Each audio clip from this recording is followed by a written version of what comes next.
Hi, this is Nessa from Infinitely Zero's channel. I just wanted to say today is Sunday, February 18th. It's the first video with the Swatch Stitch Along series. So this one's concerning Hook Size Experiment, which is located in page 24. We're following along with this book, the Crocheter Skill Building Workshop book by Dora Ohrenstein. I think that's how you pronounce her name. I'm sorry if I mispronounced it. And I just wanted to add, if you like the content in my channel, please don't forget to click like and subscribe. Like is the little thumbs up button. Thank you. And yeah, so now to talk about the swatch and my whole experience like doing this. So I wanted to add that you can also participate with this by just creating a swatch with the same type of yarn using different hook sizes that maybe vary 2 or 3 or more sizes so that you see the difference. Just pick whichever stitch you kind of like. Or the other thing would be too, if you feel inclined, with that same stitch that you chose, try to do the same thing with a different type of category weight yarn. Like, let's say if you have like a really thin yarn, if you have a really thick bulky yarn, and then do variations with hook sizes so that you can see the differences too. So I was trying to think of different ideas that if you wanted to participate, if you hadn't gotten the book yet or didn't, have the means to get the book or didn't feel like buying another book, that was a good idea. Check out my previous video, which is the kickoff video. I go into a lot more detail about the Swatch Stitch Along. I'm going to be going over these different swatches once a month, I'm thinking is a good plan. And yeah, so I pretty much, it's swatches that I picked out of that book. And I'm going to be announcing every 3 or 4, like in groups of 3 or 4, kind of what the schedule is and which ones we'll work on. And if let me know if anyone that's participating wants to share pictures of the swatches that they've made. Thanks so much for participating. I'm very excited about this, and even watching is participation, so don't feel like you have to do something. I know everybody's really busy and we all have a lot of projects going on, but I do think that there's room to practice or just learn new things, and the book has a lot of information in there and really well written, and I feel like there's kind of something there for all different skill levels. And it just seems like a really overall great book, and I figured this was kind of the best way to just crack it open and dive into it. Okay, so I think I covered everything. Again, if you guys want to share some of that, I have included my email address in the description box below. It's also in the kickoff video. So that's one option, that you can send me those pictures and then I could put them on the community tab on my YouTube page. Or another option too is creating a private Facebook group. So let me know what you guys think about that. I know my channel is still small, but thank you so much for the 200 plus subscribers that I have now. And yeah, if we had just a private Facebook group for this channel, then we can post the pictures there. And I feel like that would be a lot easier because you guys could just post whatever pictures you want. You could look at everybody else's other pictures. You don't have to be going into YouTube. So I think that would be a great option. Anyways, so this swatch number 1, this is actually the pattern that was in the book. So if you want to see it clearly, that's the stitch work. It was pretty much a combination of 2 double crochets with a row of like moss stitch in between, which is like single crochet, chain 1, single crochet. So I used this yarn, which is the Mainstay 100% acrylic. Find it at Walmart. Not a big deal. It doesn't matter how many yards. It's at $3.97. This is a great scrap busting project. Use whatever yarn you want that you just have on hand. You can make this into whatever you want as completed projects, like pot holders. You know, use cotton if you're going to do something kitcheny, right? Dishcloths, you can, you know, join these later to make a blanket, to make a scarf, to make a scrap project. I don't know. I'm sure you guys can come up with very creative ways. So this was the first swatch that I did. I actually used this 8mm clover hook, which is usually not a typical size that's used with this kind of yarn. Usually what's recommended in the yarn label is like a 5.5mm hook. So I thought, hey, let's use a much bigger one and get a little bit out of our comfort zone. But you could see it's definitely very drapey. It's nice. It would make like a nicer kind of wearable, like a shawl or a nice scarf. Now I made this swatch too. Same yarn.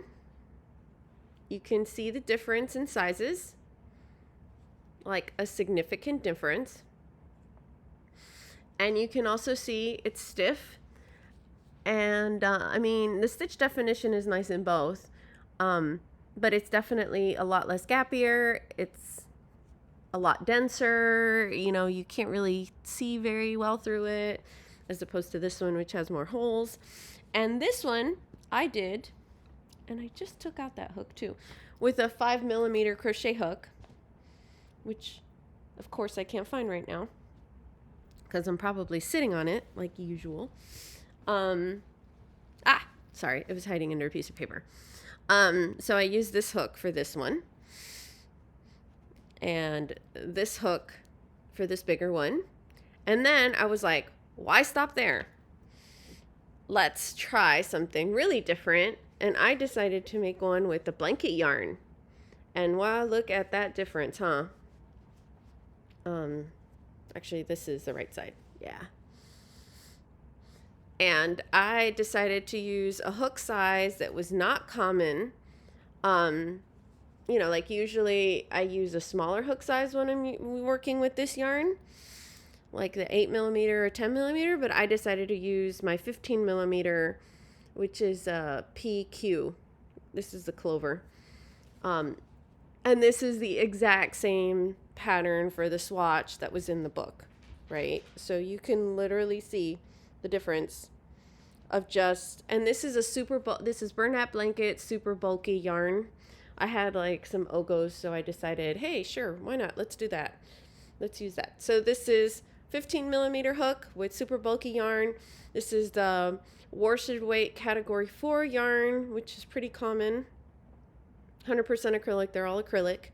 And that's the other thing too. I mean, if you have the same weight yarn and you want to make these swatches like in cotton, you know, one in linen or one in acrylic or one in wool, you could definitely even see and feel what the different fabrics, how the different fabrics feel. So please let me know if anybody does that. That would be great to showcase. I didn't think about that until right now. And this is the one made with the 8mm hook. Same stitch pattern, same rows, same number of stitches. I actually did 19 instead of the 15 that it has in the book.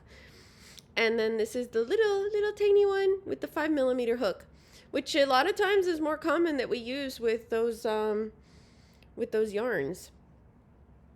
So definitely a major significance on the sizes there. So there, you know, there's a lot of times questions, you know, people are asking, hey, I'm going to make that pattern. Can I change the yarn? Can I change the hook size? You know, blah, blah, blah. And of course, I'm going to refer back to, this is why it's so important to gauge swatch. But you can do like a really different sized project, right? You would get a little mini sweater here.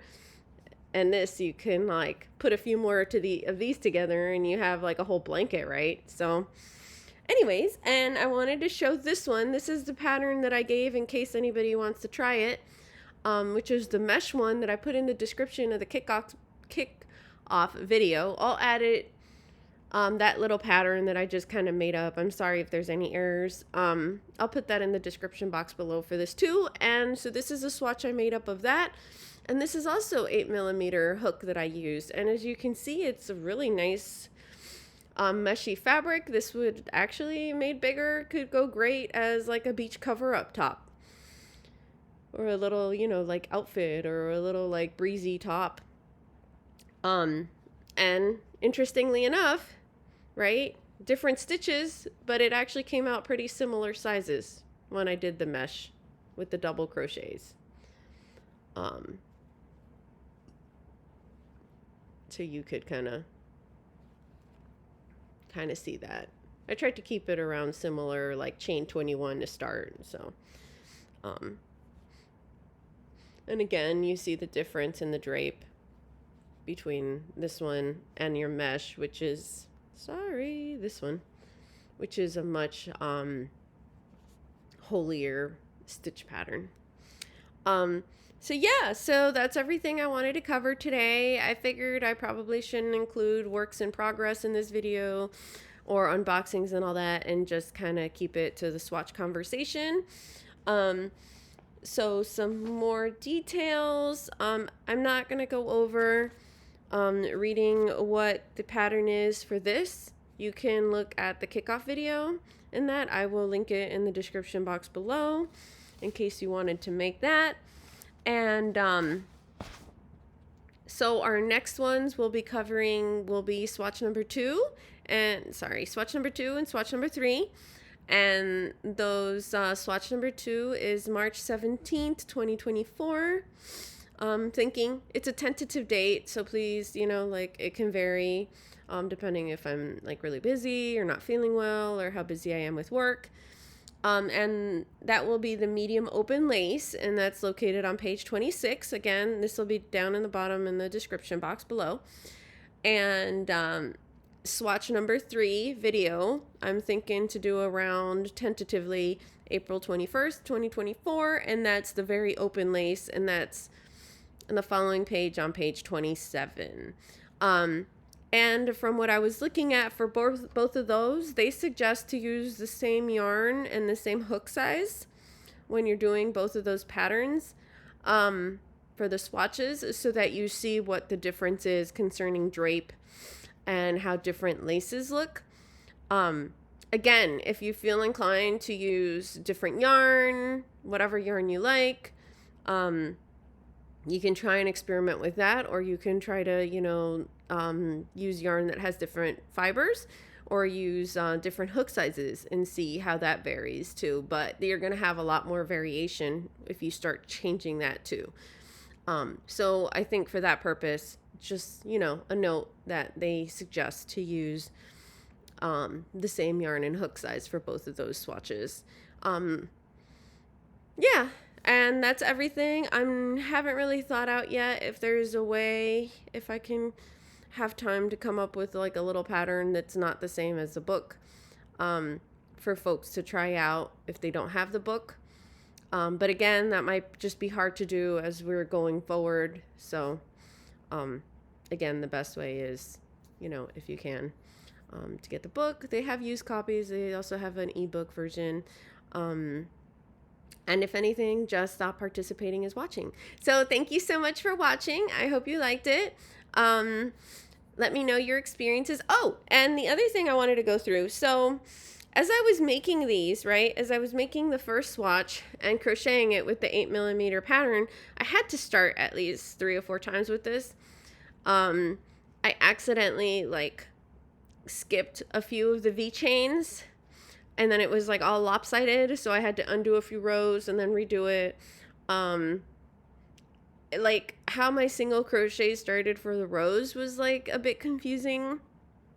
And then I was really surprised about how much nicer I liked using an 8mm hook with that yarn, when we're usually just going up to like a 5.5mm or a 6mm and not trying to do things with such a bigger hook size like an 8mm.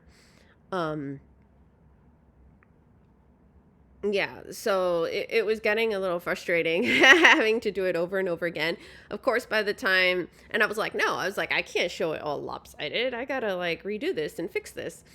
And of course, then by the time I did this one, I had it figured out and I had it down packed.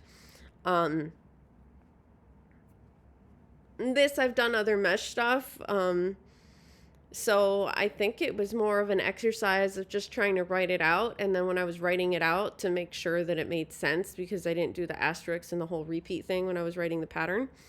And then I was like, sure, let's try this one.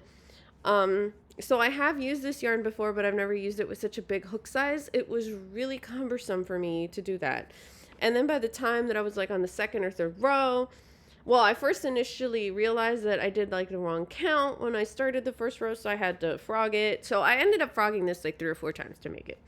Long story short.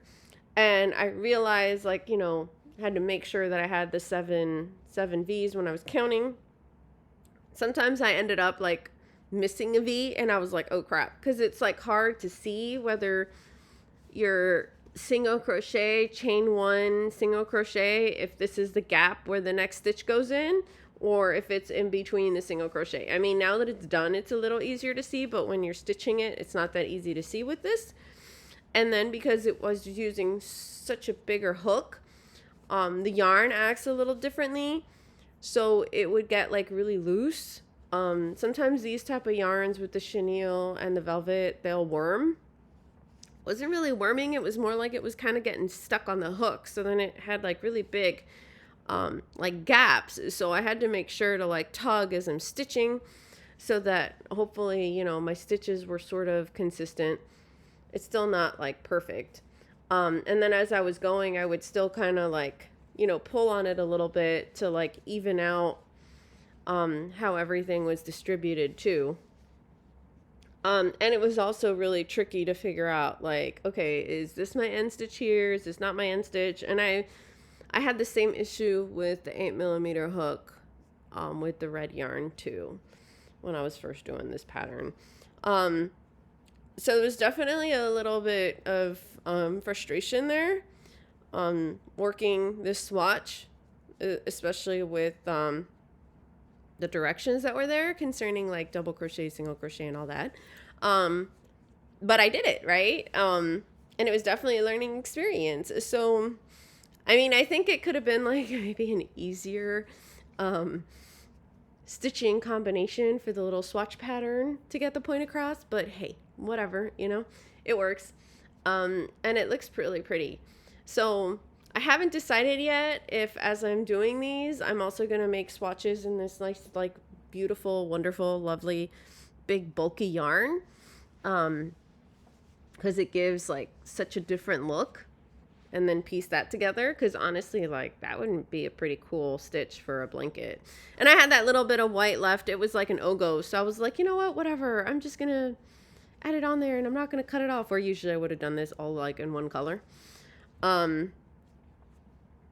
So yeah, and I'm like thinking, should I redo it? And I'm like, nah, I'm gonna leave it like that. Maybe later on I'll do something white and then connect it, and then it'll be fine. So sure. So this is everything that got made. I haven't come up with ideas yet of how I'm gonna put all these swatches together with what the different sizes are, and if it matters, you know, like to have everything that I did for like week 1 together in one spot, and how I'm gonna continue to like keep this whole project as we go, all in one location. I'm thinking maybe I'll get like a specific tote project bag and put that in there, and then maybe add a note with like, hey, this one was done with the 5mm hook, this one was done with an 8mm hook, because I think as time progresses I might forget, but I know at least the video will help. So thanks so much for watching. That's everything. Yeah, and again, if you like the content, please click like and subscribe.